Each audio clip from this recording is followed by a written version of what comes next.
Bonjour. En tant que technicien, je reçois souvent la question comment on update le software dans un clé paquet. Alors ici, on a un Sharpie. La procédure est la même pour chaque modèle de clé paquet, les Mythos ou quoi que ce soit. Donc, c'est sûr, fil réseau qu'on va brancher dans l'ordinateur après.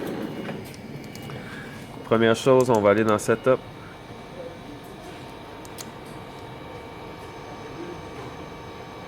Setup Ethernet Interface.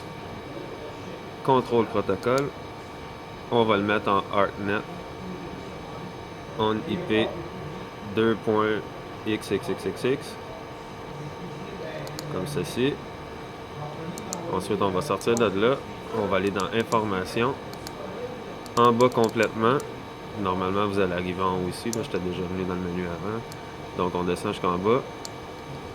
Network Parameters. Et on va prendre l'adresse IP en note avec le subnet mask, qui est le 248.125.116.255.0000. On va prendre ça en note.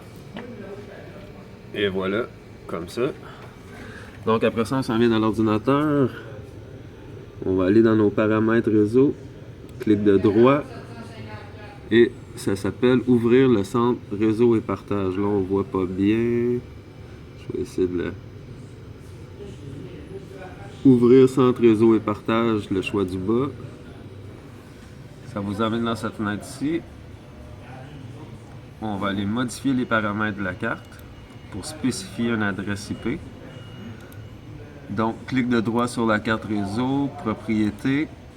On va aller chercher les paramètres IP4. Et on va dire utiliser l'adresse IP suivante. Là, on va entrer les trois premiers chiffres de l'adresse de la fixture, qui était le 2, 148, 125.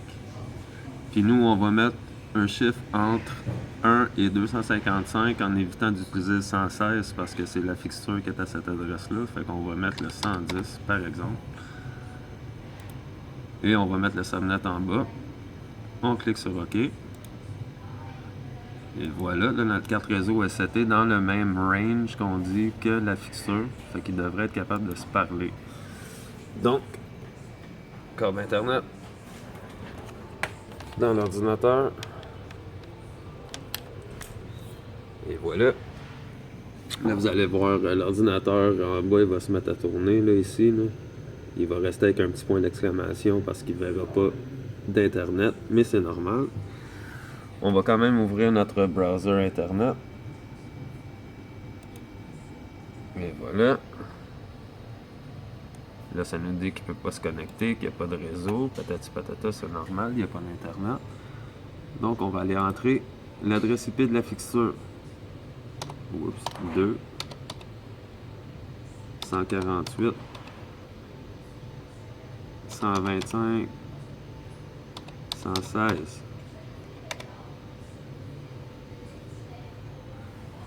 Et on arrive dans la fixture, un Sharpie clé paquet. On va vous demander un password. Le password est le suivant, je vais l'écrire en commentaire. C comme Charles, P comme Patrick, 1, 2, 3, 4. On fait Enter. Ça nous amène dans le menu qui a la fixture à l'intérieur. Ici, vous pouvez voir à gauche, vous avez plein de monitoring que vous pouvez faire. Des tests de sensor, contrôler la machine manuellement. Mais ce qui nous intéresse ici, c'est la section Firmware. On va cliquer dessus.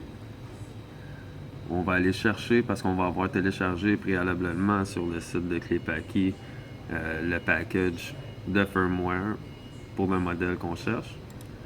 Donc moi ici, je vais aller le chercher sur mon desktop. Alpha, Clé Paquet, Mythos, c'est tout le même software.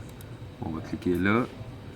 Et ici, on a tous les fichiers pour updater les différents boards qu'il y a dans la machine, genre le board pan tilt, etc., qui ont rarement besoin d'être updatés. Celui-là qui va nous intéresser, c'est celui-là ici, le HID Firmware. Donc, vous avez juste à faire ça ici, ouvrir, on envoie, ça prend quelques secondes, on devrait voir la fixture réagir.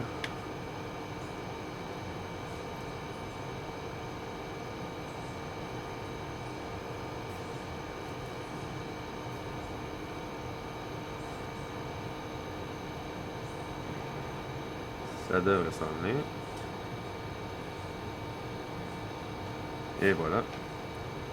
Erasing Flash, Programming Flash.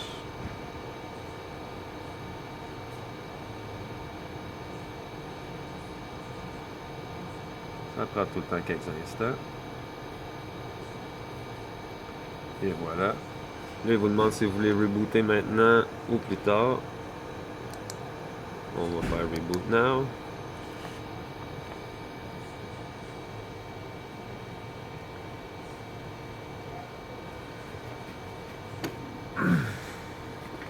Donc ensuite, un coup qu'on a updaté la première fixture de cette façon-là, après on pourrait juste aller retourner dans le menu, aller en bas complètement dans Advanced, le code 1, 2, 3, 4, et on peut aller Upload Alpha Firmware pour le domper dans toutes les autres machines qu'il y a dans le restant de la ligne. Fait que la première via le web server, puis après on peut juste downloader dans les autres machines qu'on a à partir carrément du XLR5, les machines qui sont déjà linkées dans le reste de la chaîne. Donc ça complète la petite vidéo sur comment uploader un Sharpie ou un Clipaki en général. Donc si vous avez des questions ou d'autres tutoriels que vous aimeriez voir ou comment réparer ou uploader le software dans telle ou telle machine, juste laissez un commentaire, on va faire une petite vidéo pour vous le montrer. Donc à la prochaine.